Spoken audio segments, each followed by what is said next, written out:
Look, Vasco 0, Bragantino 3 chance of Renato is a coward. That's what part of the fans chanted here today at São Januário. In this defeat that for many is considered a thrashing, but it could have actually been a real thrashing, 4-0, because Bragantino even missed a penalty. Here we are at Vasco's home field with Vasco hosting, and the game started with Vasco playing a little better in the match. But Bragantino started to even things out, balancing the game, winning a lot of duels with their physical strength. And then, right at the end of the first half, Rodriguinho, after Piton lost a challenge in the midfield, won the ball, kept going until he reached the edge of the box and shot into the left corner of goalkeeper Leo Jardim. For many people, it was a savable shot. Yeah, the goalkeeper is starting to create some doubts among Vasco fans. And then halftime, second half. I'm going through the game quickly, guys, because the most important thing today on this hectic day here at São Januário is what I'm going to talk about after the match. So stay here with us, leave a like, subscribe to the channel, turn on the notification bell so you stay up to date with everything, and share this video with all your friends so everyone can stay informed about these updates, which is our job, which is sports journalism.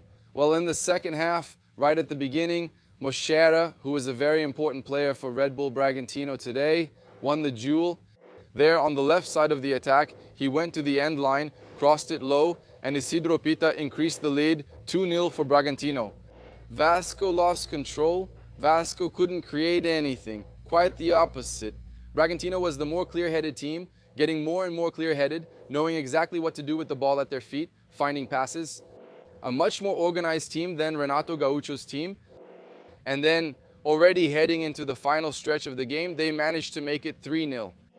After a mistake by the defender Saldivia, he passed the ball back, but it was a bit short and weak, and then Fernando anticipated it. He got to the ball before Leo Jardim, knocked it past him, did a quick move there, and ended up with an open goal. He just tapped it into the back of the net, 3-0, Red Bull Bragantino, and it didn't stop there. At the very end, in the 41st minute of the second half, there was still a penalty for Bragantino, but Sasha missed it, kicking the ball over the goal.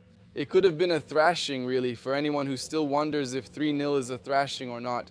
It could have been 4-0 for Bragantino here at São Januário. Today, in the 17th round of the Brazilian Championship, Vasco is in 15th place, and Bragantino moves up to 6th place in the standings of the Brazilian Championship. Well, that being said, that was the game, a game for Vasco to forget here at São Januário, and then the post-game is what draws more attention.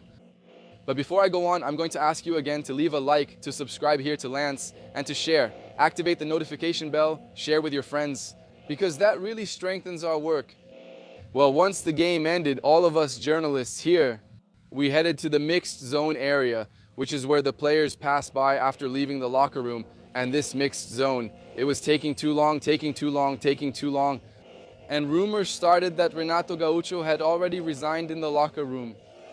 Well, to give some context, when Bragantino made it 3-0 in the match near the end of the second half, around the 30th or 31st minute of the second half, Renato started being cursed at by the fans. And then he pretty much gave up on the team. He went back to the bench and told his assistant, Alexandre Mendes, to take charge of the team there on the sidelines. Who stayed those last 15, 16, 17 minutes of the second half when it was already 3-0 for Bragantino? It was Alexandre Mendes. He was the one who led the team. And then Renato didn't leave the bench anymore. He sat there on the bench and stayed there the whole time until the referee blew the final whistle. And then part of the fans started calling Renato Gaúcho a coward. Renato coward were the chants we could hear here at São Januário. Well, that being said, when the game ended, Renato left the bench because naturally he had to go to the locker room, he had to leave the field.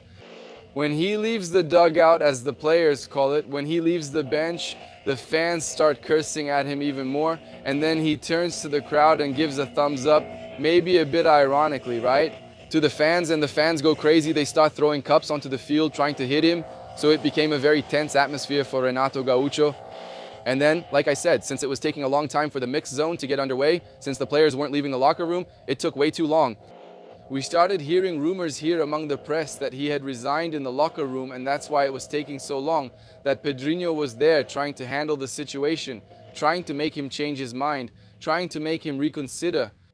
But the whole time we were asking Vasco's press officers about it, and they kept denying it, saying that Renato was still Vasco's coach, that Renato was still in charge, that nothing was official, that if Renato had been dismissed, there would have been an official statement from the club, and that's what happened. Yeah, in the meantime, a commotion started around here at São Januário. Yeah, from what we were able to find out, since we had to stay inside the stadium, 2 organized fan groups were trying to circle around the stadium, trying to find some way to invade São Januário Stadium. It started, yeah, with a very tense atmosphere. Many of these stewards, these security guards who usually handle security inside the stadiums, were moved here to where we are, right, which is the press area. And there's also an area for the players' families. Yeah, the Red Bull Bragantino squad had to wait for quite a while. A security cordon was set up there with concern about the gates here at São Januário, right, to make sure the fans didn't actually invade. There was a really tense atmosphere here. Pepper spray was in the air, and a lot of people had irritated eyes, some even feeling a bit sick. The players' families also didn't really know what was going on. Red Bull Bragantino also took a while to leave São Januário. Only when the police confirmed that they had managed to contain the situation, the Bragantino bus was able to move ahead, leave, and go home back to São Paulo. Only then did the bus leave after a long time, which isn't normal, which isn't natural, and that's why it took so long for the mixed zone to open up. Some players heading to their cars couldn't leave São Januário and had to return to the locker room and family area. So all of this was contributing to Renato possibly having asked to step down from leading the club. But that's not what happened. Why didn't that happen? Because Thiago Mendes and Admar Lopes, Thiago Mendes, Vasco's midfielder, and Admar Lopes, who is the club's executive director of football, went to the press conference. Usually the one who gives the press conference after the matches is the club's coach. But this time, no, this time it was the 2 of them. It was Thiago Mendes and also Admar Lopes. And then they justified it by saying it was to take some of the pressure off Renato Gaúcho, and that it wasn't solely Renato Gaúcho's request for them to go there. It was a decision made by them that they would go there and face the situation, take the heat, right? That was the expression they used to be able to protect Renato Gaúcho.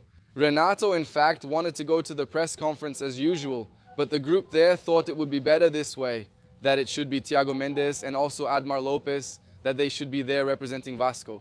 In that press conference, yeah, because there was really a lot of pressure on Renato Gaúcho. He was insulted a lot here today, in today's game. He was called a coward. So the atmosphere is tense, it's a crisis. Vasco now has a decisive match ahead in the Copa Sudamericana, so Vasco is going through a very troubled time, a moment of crisis. But the fact is that Renato remains in charge of Vasco, and Vasco suffers a very tough defeat here at home, here at São Januário, to Red Bull Bragantino. Guys, to wrap things up, like this video, share it with your friends, turn on the notification bell to stay updated, and most importantly, subscribe to Lance.